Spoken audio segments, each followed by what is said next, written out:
Media మిత్రులందరికీ అలాగే print media జర్నలిస్టులందరికీ మీ మీ ఏ పేరు మీద అంటారు ఇప్పుడు 30 years ఇండస్ట్రీ అది అలా ఉంది. ఒక అమ్మాయికి పెళ్ళి కాకముందు ఒక ఇంటి పేరు, పెళ్ళయ్యాక ఒక ఇంటి పేరు ఉంటాయి మామూలు జనరల్గా. వాడు పెళ్ళికి ముందు 30 years ఇండస్ట్రీ అని ఉండేది. తర్వాత లౌక్యంగా వచ్చాక పెళ్ళి అయిపోయింది, బాయిలింగ్ స్టార్ బబ్బులు అని మారింది ఇంటి పేరు.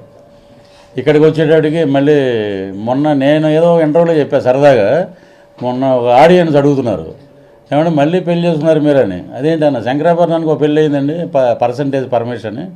నేను బెంగాల్ టైగర్ రిలీజ్ అయింది, ఫ్యూచర్ స్టార్ సిద్ధప్ప అని. అలాగా మీ ఈ మ్యానరిజాలు కానీ ఏదైనా నేను ఎప్పటి నుంచో అనుకునేవాడిని ఇలా కూర్చుని మా మిత్రులందరితోటి, మా మీడియా మిత్రులందరితోటి ఇలాగ ఎప్పుడైనా ఫ్యూచర్లో ఒక్క ఇంటర్వ్యూ ఉంటుందా అనుకునేవాడిని. ఫస్ట్ నుంచి ఒక సీన్ చేసిన 2 సీన్లు చేసినా ఎక్కడ కనపడినా భయ్యా బాగుందని అనేవారు అందరూ. ఇది ఈ బాధ్యత చూసి నిజంగా నాకు నిజంగా ఎంత ఆనందంగా ఉందంటే ఈ నెల నిజంగా ఒక ఫస్ట్ శంకరాభరణం, ఇప్పుడు బెంగాల్ టైగర్ రావడం అనేది నిజంగా చాలా అదృష్టంగా భావిస్తున్నాను.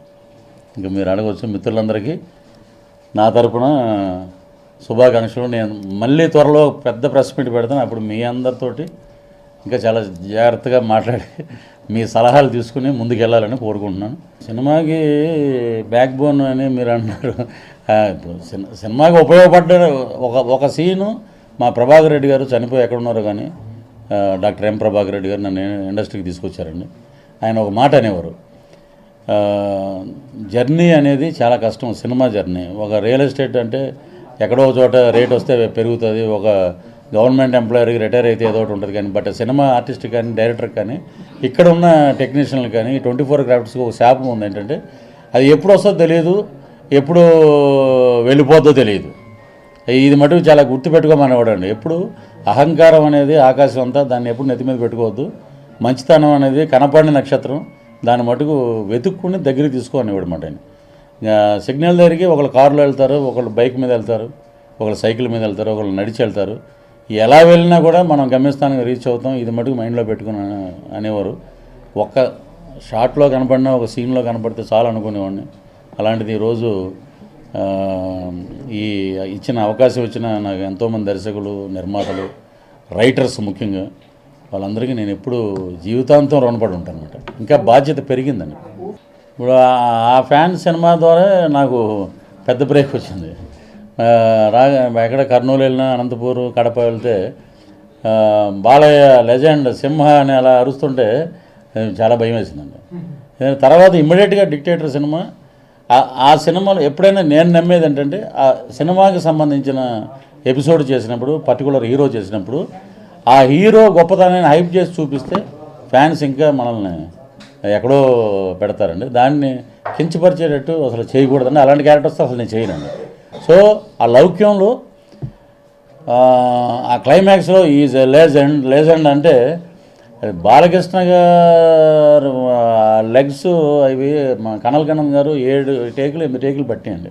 ఆ లెనిన్ ప్యాంట్ తెప్పించి ఆ కంప్రెసర్ పెట్టి అలా ఊగుతుంటే, అలా నడుస్తుంటే ఒరిజినల్ బాలయ్య గారు ఎలాగైతే ఉందో అలా ఉండాలి అని తీశారండి. అది అభిమానులు ఆదరించారు. అది నాకు ఇంకొక ఇది తెచ్చిపెట్టింది, ఆయనతోటి యాక్ట్ చేసే అవకాశం వచ్చింది డిక్టేటర్లో. రియల్ లైఫ్ సిద్ధప్పులు ఎవరిని పెట్టలేదండి దాంట్లో. ఎందుకంటే ఇవన్నీ ఎలా వస్తాయంటే, అంతకుముందు సంపత్నంది గారు గబ్బర్ సింగ్ 2 చేయాలి, పవన్ కళ్యాణ్ గారితో సినిమా చేయాలి. పవన్ కళ్యాణ్ గారు ఎప్పుడు పిలిచినా నేను మళ్ళీ సినిమా చేయడానికి నేను రెడీగా ఉన్నాను. అక్కడ వరకే మనకు తెలిసింది. సో సిద్ధప్ప అనేది అది చాలామంది అడిగారు థియేటర్లో కూడా. అసలు అది ఏం కాదు, అది దీన్ని డిజైనింగ్ చేసేటప్పుడే ఇదే ఆఫీసులో పిలిచి ఒక క్యారెక్టర్ అప్పుడు కిక్ 2 సినిమా చేసి వచ్చాను మేము జైసల్మేర్ నుంచి. నేను పిలిపించి అసలు రవి గారు కూడా నాకు చెప్పలేదు, హీరో గారు దీంట్లో క్యారెక్టర్ లేవు అన్నారు ఫస్ట్.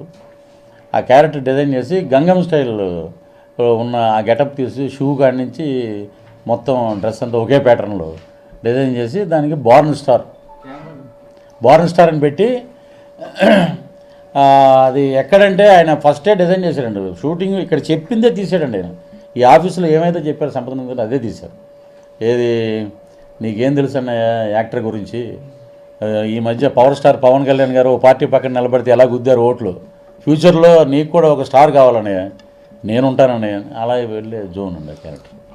రవితేజ గారితో ఫస్ట్ చెన్నై నుంచి రవితేజ గారితో ట్రావెలింగ్ అండి. చెన్నై నుంచి ఒక లాఠీ అనే ఒక సినిమా చేసినప్పుడు మేము ఇద్దరం ఎంచిమేళలో ఉంటాం వెనకాల.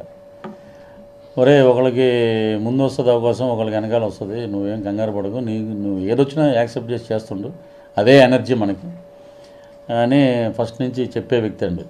ఎరగా తీసావు కుమ్మావు అంటాడండి ఆయన ఏదైనా సినిమా రిలీజ్ అయితే. ఫస్ట్ నుంచి ఒక సీన్ అయినా 2 సీన్లు అయినా ఆయన బాగా ఎంకరేజ్ చేశారు. కిక్ 2లో మరి అది ఎందుకో కుదరలేదండి ఆ క్యారెక్టర్. పాపం ఆయన దగ్గర నుండి చేయించారు అది, బాబా పైసాదే బాబా అని. దీంట్లో ఆయన సీన్లో అత్తారింటికి దారి అది క్లైమాక్స్ అది చేసి అప్పటి వరకు నేను ఏ డైలాగ్ చెప్పను, ఆ సీన్ మొత్తం వాడి మీద వెళ్ళనివ్వండి, లాస్ట్లో నేను చెప్తాను అన్నారు. అది ఆయన ఏదైతే అన్నారో లాస్ట్లో నేను వచ్చి చెప్తే ఇలోరియస్గా పండుద్ది అన్నారు. అది ఈరోజు కనపడుతుందండి. రవితేజ గారు ఎనర్జీకి ఫ్యాన్, నేను ఫ్రెండ్ అయినందుకు ఇంకా గర్వపడుతున్నాను రవి గారి గురించి. చాలా చక్కటి హ్యూమన్ బీయింగ్ అండి ఆయన. మా ఇద్దరి కాంబినేషన్ బాగుందని అందరూ అంటున్నారు. ఫ్యూచర్లో ఇంకా చేయాలని మనస్ఫూర్తిగా కోరుకుంటున్నాను. నేను మామూలుగా ఒక అవకాశం డైరెక్టర్ గారు ఇచ్చారు, ఇది మనం బాగా చేయాలి, చేయించారండి ఆయన. ఆయనకి ఉందండి, సంపత్ నంది గారు అన్నారు అన్నమాట, ఇది ఇలోరియస్గా ఉంటుంది, ఈ ట్రాక్ పండిందంటే బ్రహ్మాండంగా ఉంటుంది సినిమాలో, ఇది మటుకు బ్లాక్ బస్టర్ ట్రాక్ అయ్యేది. అది ప్రియాని ఇలా కొట్టినప్పుడు ఆ అమ్మాయి ఇంతవరకు అసలు రోప్ అనేది తెలియదు అంటండి. ఫస్ట్ టైం అలాగా వెళ్ళిపోయి బావగారు యాక్సెప్ట్ చేయండి, పదే అక్కడ పడాలంటే చాలా కష్టం అండి. అమ్మాయి పిల్లలు వెళ్ళిపోవటం పైకి వెళ్ళిపోయాక అన్నయ్య షాక్ అయ్యా, అన్నయ్య రేపు నేను మేకప్ వేసుకుని దిగితే 2 రాష్ట్రాల్లో ఉన్న ప్రేక్షకుల పరిస్థితి ఏంటి చెప్తుంటాడండి. చెప్పంగానే ఆయన లాస్ట్లో ఎందుకన్నయ్య నేను హీరో అవుదాం అనుకుని నేను హీరో ఎందుకు అవ్వలేకపోతున్నాను, నువ్వు ఎందుకు అడ్డుకుంటున్నావో నాకు తెలియదు, కనిపించిన శత్రువుతో అంతర్గత పోరాటం చేస్తున్నానని, కుదిరితే క్షమించు లేకపోతే శిక్షించు, కానీ నాలో ఉన్న నటుడిని గుర్తించన్నయ్యా, గుర్తించు. ఆహా సిద్ధప్ప గారని ఎంటర్ అవుతాడు రవి గారు. అక్కడ అసలు నిజంగా నాకు నిజంగా ఆడియన్స్ చూసి నిజంగా ఎంత బాగా మెచ్చుకున్నారంటే అండి, ఇది నేను నాతోటి చేయించాడు, నేను చేసిన గొప్పతనం కాదు ఇది. అంటే రాధామోహన్ గారు, సంపత్ నంది గారు, వాళ్ళు కో డైరెక్టర్ గారు, వీళ్ళందరూ, మ్యూజిక్ డైరెక్టర్ కూడా లొకేషన్లో ఉండేవాడు. నేను దీనికి ఇలా రీరికార్డింగ్ చేస్తే బాగుంటుంది, ఇలా చేస్తే బాగుంటుంది అన్నది అది అలా కుదిరిందండి. ఒకరోజు ఒక సిగ్నేచర్ ఒకటి పెట్టామండి, అది ఇంకొక 2-3 చోట్ల పెడితే బాగుందేమో అని అనిపించి నేను చెప్పింది అది హీరో గారు యాక్సెప్ట్ చేశారు. అది ఏదైనా అన్నప్పుడు ఎలా ఎలా ఎలా ఎలా ఎలా అంటూ ఉంటాం, అది హాస్యం లైట్గా తీసుకోండి అని చెప్పి ఆయన అంటాం. అంటే నేను ఓపెన్గా చెప్తానండి అన్నీ. ఏదంటే నేను ఆంధ్ర యూనివర్సిటీ స్టూడెంట్ని, ఇక్కడికి వచ్చాం, మనం ఎంచుకున్నాం ఈ ఫీల్డ్ని ఎంచుకున్నప్పుడు ట్విన్సీ క్లబ్లో నేను ఇన్ఛార్జ్గా ఉండేవాడిని. అవకాశాలు రాక అక్కడికి వెళ్ళి భోజనం చేసేవాడిని, ప్రభాకర్ రెడ్డి గారి క్లబ్లో భోజనం చేసేవాడిని. తర్వాత ఖడ్గం తర్వాత కూడా చాలా మిస్ అయిపోయినాయి క్యారెక్టర్స్. అప్పుడు సానా యాదరెడ్డి గారి దగ్గర నేను థియేటర్ ఇన్ఛార్జ్గా ఉండేవాడిని. ఫైనాన్షియల్గా చాలా స్ట్రగుల్స్ పడ్డాం. ఇక్కడ నిలబడాలంటే నాకంటూ బ్యాక్గ్రౌండ్ ఎవరు లేరండి. నన్ను తీసుకొచ్చిన ప్రభాకర్ రెడ్డి గారు సడన్గా ఆయన చనిపోయేటప్పటికి ఏం చేయాలో అసలు అర్థం కాలేదు. సో ఆయన ఆశీస్సులు ఎప్పుడు నాకు జన్మనిచ్చిన తల్లిదండ్రులు, మా అమ్మ నాన్న అయితే నా సినిమా జన్మనిచ్చిన ప్రభాకర్ రెడ్డి గారిని లైఫ్లో మర్చిపోలేనండి. నేను బతికున్నంత కాలం ఆయన పేరు, ఈరోజు ఇక్కడ కూర్చుని మీతో మాట్లాడతానంటే ఆయనే కారకుడు.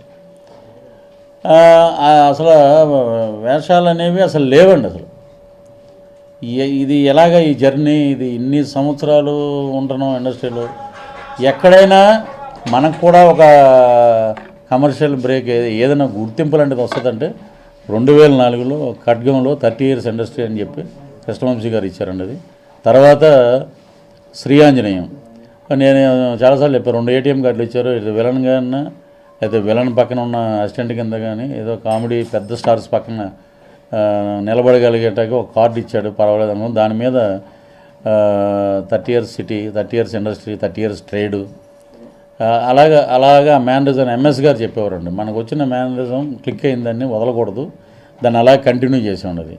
తర్వాత 2004, 2014 అండి, ఇంచుమించు 2004 కూడా కాదు, 2002 ఎండింగ్ అనుకుంటా ఖడ్గం వచ్చింది. 12 ఏళ్ళు స్ట్రగుల్ అండి.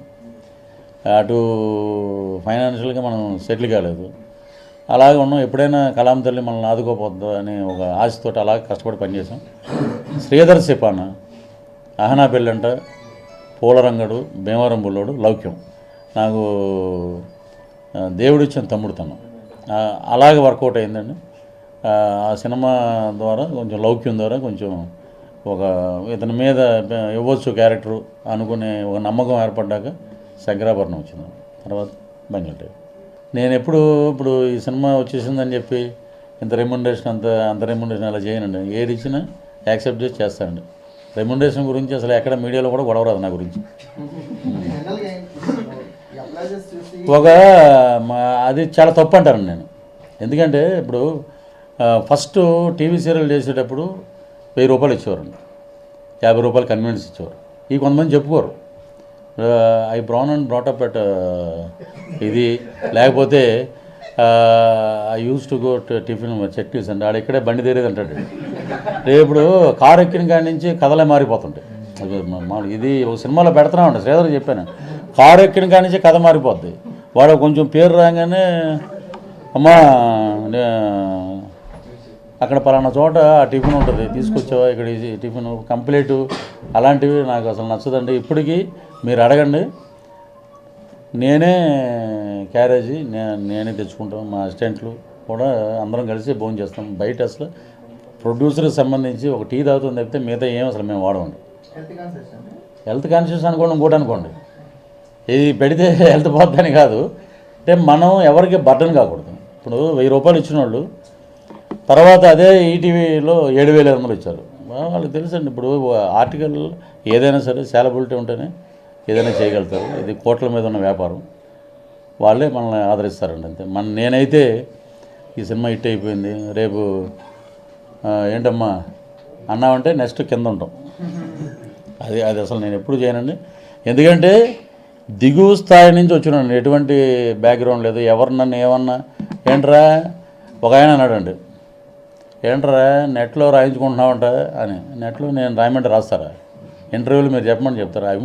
ఇది ఒక సినిమా ఉంది, ఒక నటుడు నిలబెట్టాలని మీడియా ఇచ్చిన సహకారం ఇది, అంతేగాని నేను ఎవరికి కాంపిటీషన్ కాదండి. నాకు ఒక లైన్ చెప్పాడు భవ్యానంద్ గారు, ఒక లైన్ చెప్పారు, సౌఖ్యం లౌక్యం, లౌక్యం వచ్చే లౌక్యంగా ఉండు, సౌఖ్యం వచ్చాక సరదాగా ఉంటాడు.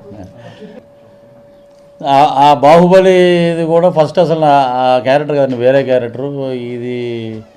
తర్వాత ఈ క్యారెక్టర్ వద్దులే, వేరే ఏదన్నా వేషం చేస్తే బాగుంటుందంటే బాహుబలి మేము ఎడితిరిగి ఆ జిమ్ చేస్తున్నాం కాబట్టి అది అలా ఉపయోగపడిందండి. శివయ్య క్యారెక్టర్ ప్రభాస్ గారిని ఎక్కడ తగ్గించకుండా శివయ్య ఎలా ఉంటాడో అలాగే తీశారు. అది కట్టప్ప కృష్ణభగవాన్ గారు ఇచ్చేయండి అంటే ఇచ్చేస్తారు, నాకు ఆ కెమెరా ఇచ్చేయండి అంటే ఇచ్చేస్తారు ఎవరు.